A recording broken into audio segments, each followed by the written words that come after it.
Welcome back, everybody. My name is Kyle Porter. I've got Antonea Bastian and Kyle Worley on the line today. We're going to talk just a little bit about what's been going on in the world. There's a lot going on, but then also wanted to mention just we gathered for the first time yesterday. We're taping this on a Monday, June 7. It was our first gathering, and it was a sweet time. Kyle Worley preached a little bit through Psalm 1, and you guys were both there, Antonea and Kyle. Antonea first, just what were some of your emotions and feelings around being together with our people again? I know for me it was bittersweet. I think there was some sorrow, but also some great joy of seeing people that I literally hadn't seen in 3 months. So just what was it like for you to be there on Sunday, Antonea, and how did the Lord maybe shape your heart through that? Yeah, I mean, I think the biggest emotion was just excitement, excitement around seeing people, especially our kiddos. I've missed our families so much. And so there's a lot of anticipation. I think, it's a different setup than what we've had. And so a little bit anxious about, is this going to be weird, to see each other? But honestly, it was super encouraging. And I think over the last couple of months, what I've realized is how much I miss singing. And I would have said, and have said before, I don't really worship through song, and I've just learned that's not true. But that singing is such a gift. And so I think to be back together and to be singing together was just really encouraging. And so, yeah, it was good to be, not sitting on my couch watching Kyle on YouTube, but to be with people and to be formed and to be drawn out a little bit, especially this season had a lot of isolation. And so it was to just be back together. Yeah, I agree with that. Kyle, I want to ask you just, our perspective was from the pews, watching Stephen Carty, worshiping alongside Stephen Carty, worshiping alongside you as you did the Lord's Supper and preached through Psalm 1. What was it like for you to look out on the audience, on the pews, to see our people? Yeah, I mean, bittersweet is the right word because you're looking out across a room of people that you love, but who are wearing masks. And that's not how they're meant to be seen. And it's not how people are, that's not how you're meant to see people. That we are meant to live face to face. And so it is, it was really exciting to be together again. And I was delighted to get to worship. And probably the most powerful moment of the service for me was from the stage is when we received the Lord's Supper, and I invited everybody to take off their masks and to just look at one another and to be reminded that there's a table that's coming where we don't have to wear masks, and that there won't be any sickness or sadness or sorrow. And that was a really sweet moment. I think particularly given the last week and a half, where on top of the pandemic, there's been a real desire in my heart for us to be able to be together, not just to celebrate going back to what was, but to be able to grieve together what's happening right now. So it was a special moment, and it was probably it was definitely one of the best parts of the last 3 months of being able to be together again. So yeah, for sure. I totally agree with that. Antonea, one of the things that we've talked a little bit about as we preach through the Psalms this summer is how providential it's been to be going through the Psalms. I think people will see as we preach through some of these, the lament and the sorrow that is in these Psalms over even specific things within the Psalms is so applicable to COVID and to what's going on in our world today. And I know you're feeling some of that same stuff as we get into Ruth, as we head into men's and women's Bible study this fall, as we start to prepare for that, for how providential that is for what's gone on in our world over the last 2 weeks. So could you just maybe share a little bit about the providence of the Lord to give us the story of Ruth and the story of Judges at that time, and how you've kind of seen the Lord work through that as it relates to what's gone on in our country over the last couple of weeks? Yeah, I'd love to. We, decide what book of the Bible we're going to study, far in advance. And so Ruth is one of my favorite books of the Bible. And so I was really excited when we, lobbied hard for that. You guys were an easy audience, zero. And so we decided before the last Bible study ended that we would study Ruth in the fall. And there's so many things that I love about the story of Ruth, especially the family discipleship component, which I'll get to that in just a second. But when COVID hit and we're thinking like, is this the right book to be studying? Just looking at, okay, it was March and we decided we're going to study Ruth, and then COVID hit and global pandemic. And then there's all these questions about the economy and separation and so many things going on. But something that's been so encouraging is just that very first line of Ruth. And it just says, in the days when the judges ruled. And so as I've been preparing and as our teachers have been preparing to study, context matters. And so looking back and just considering this, the story of Judges, and just what a difficult and dark season the time of the Judges were. And so I realized, or was kind of thing to show, like, actually, that's exactly the book that I want you in. And because it's such a high contrast between a dark season for the people of God, but then in the midst of it, you have the Lord working through this, one family in a tiny town, and that actually ends up being part of God's redemptive story. And so that's been encouraging to me over all of COVID, really. And then in particular, the last couple of weeks, as racial tension has escalated and as there's been an outpouring of, just so many things, especially with the death of George Floyd. And again, Florida is just so kind to point me back to the story of Ruth. And again, this contrast between Judges and yet this really beautiful story in Ruth that is set against the backdrop of Judges. And so that has been encouraging to me for a lot of reasons.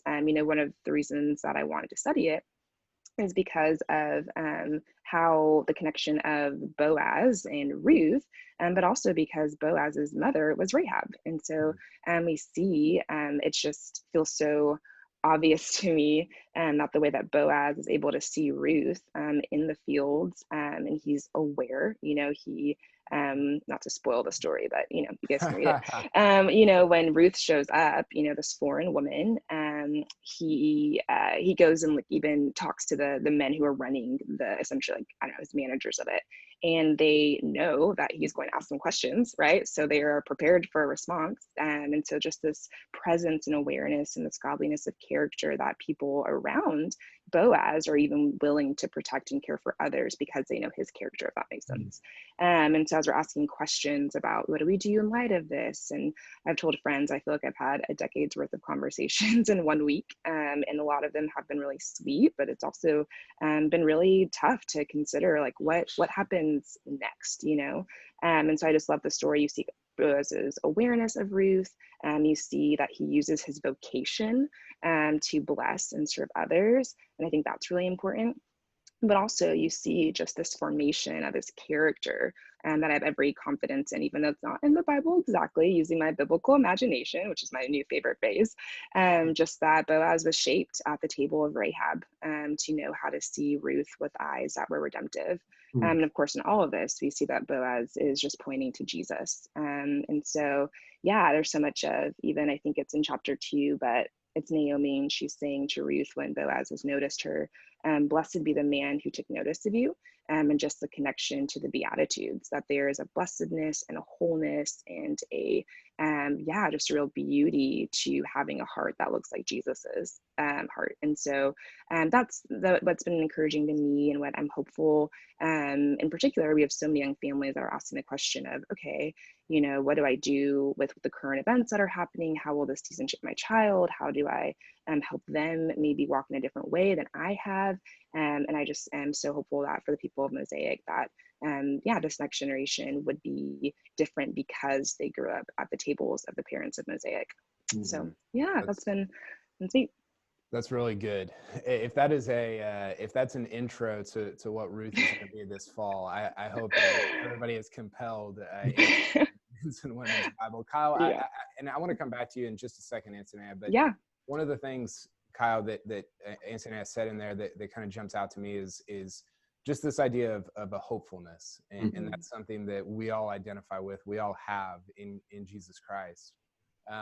Do you find in the story of Ruth more hopefulness for the present day, or do you look to the future for that? And how do you think about present versus future as you think about George Floyd and the events that have gone on in our country over the last few weeks? Oh, yeah. Well, that's a conversation I'm having with Jesus today. One of the things that I've said before, and I think we have to hold, is that the heart of God isn't divided in terms of grief and hope, and our hearts shouldn't be either. That God mourns what is wicked in a deeper way than anyone in the world, and God loves what is good in a deeper way than anyone else in the world. And as Christians, we want to be people whose grief and lament is deep and whose hope is deep. And I find that there will often be a relationship between how deep we are able to hope with how deep we are able to grieve. And the grief of the last 2 weeks has been deep, and it should be deeper still.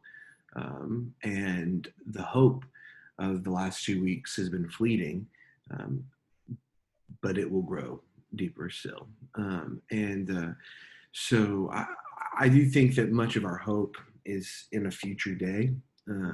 Certainly, I think that the things that compel the moral imagination of those who have persevered against injustice and wickedness in the life of the world has been the hope of a future day and the willingness to work for that day and possibly not even see it in their lifetime.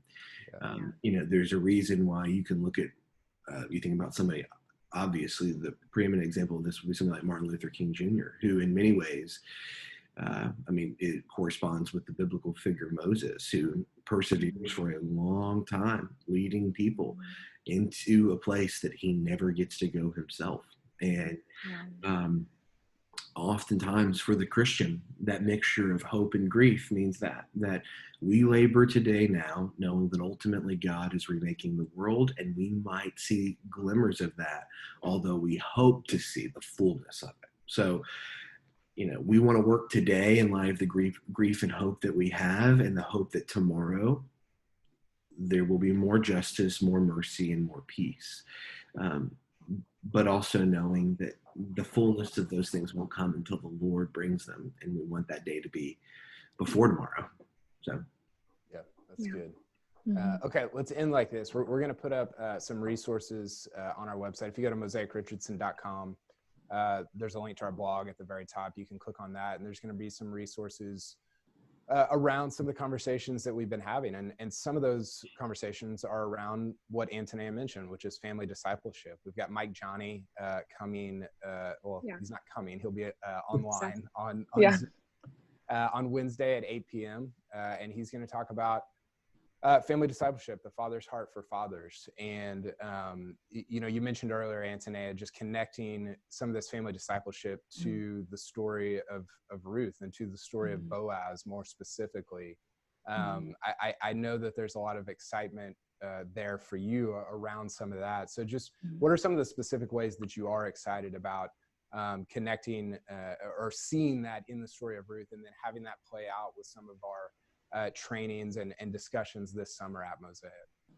Yeah, I mentioned the family discipleship component, and just how formative family discipleship is for the family and for children in particular. And so I'm just seeing the influence of, Rahab and Boaz, and of course, Boaz's father, Solomon, is also mentioned. So he gets a shout out too.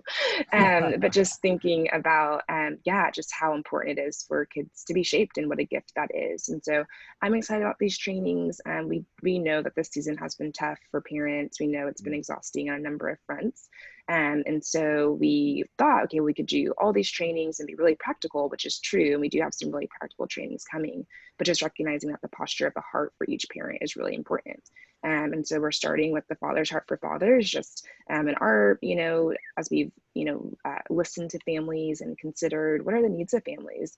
And it's like, dads are really tired, right? And they're trying to figure out how to love and care for their families in a season that has likely exposed a lot of difficult things in our own heart and mind. And so we thought, who would be the best at encouraging dads, building them up, but also being able to communicate to dads that they have a heavenly father who loves and cares for them in a way that their love for their children certainly points to, but that they can be confident in the Father's heart for them. And so, yeah, we're excited about that. And then in 2 weeks, we'll have Union with Christ in Motherhood and the incredible Caroline Smiley. I was like, who could take the day-to-day, difficult, challenging, mundane, motherhood situation and connect it to the most difficult doctrine, Christian doctrine, and Caroline's going to knock out of the park. And so I'm just really hopeful that before we get to July, which we'll have, family discipleship basics for exhausted parents and how to share the gospel with your kids. We're just really wanting to help parents prepare their hearts, just recognizing that, what you do and the tools you use are really important, but what's actually being transferred to your children is the state of your heart. And so we want to invest there where we can. That's really good. And just as a note, some people have asked, Wednesday night, so Father's Heart for Fathers is for men, although we're encouraging women, moms, wives to listen to it afterwards. And then similarly for Union Christ with Motherhood, it's for women, although we encourage husbands, dads to listen to it afterwards. So, that's great. Yeah, that's really good. Mike, Johnny, and Caroline Smiley coming in. I'm just going to bow out, go over here and take some notes and just listen to them. So thank you guys for your time. I don't know if you can hear, there's some construction being done in my office right now. So I'm sure there's a biblical metaphor there. I can't think of it right now. Okay. But we believe you. I love you guys. It was great to see you and everybody yesterday. And we'll talk again soon. All right. Bye.